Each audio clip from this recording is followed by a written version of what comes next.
Bé, nosaltres d'entrada som contraris en aquest rescat bancari, no? Si no es compleixen 4 premisses que són indispensables.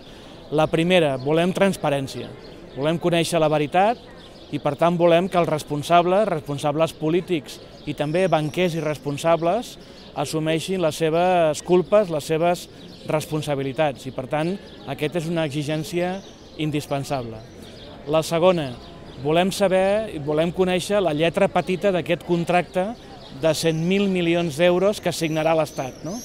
I per tant volem saber si l'Estat es compromet en el memoràndum a noves retallades i a noves polítiques d'austeritat. I volem que això no sigui així, que no ens condicioni la política econòmica més del que ja fins ara ha estat condicionada.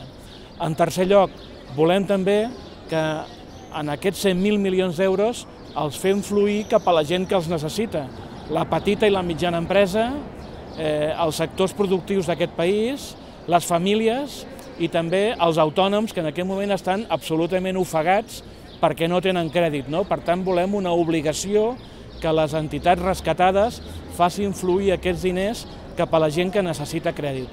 I finalment volem també un compromís de que d'alguna manera aquesta inversió que estem fent serveixi per una banca pública, o sigui, una banca que posi l'interès general al centre, l'interès de les persones i no d'alguna forma el lucre, que és el que ha portat en aquesta bogeria especulativa i que ha fet que el sistema financer ens hagi trencat l'economia i ens hagi d'alguna forma portat en aquesta situació, no?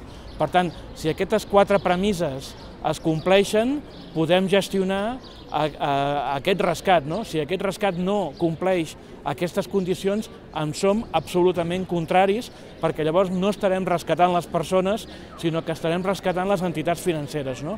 I nosaltres hem de rescatar les persones i hem de posar les persones en el centre de l'economia.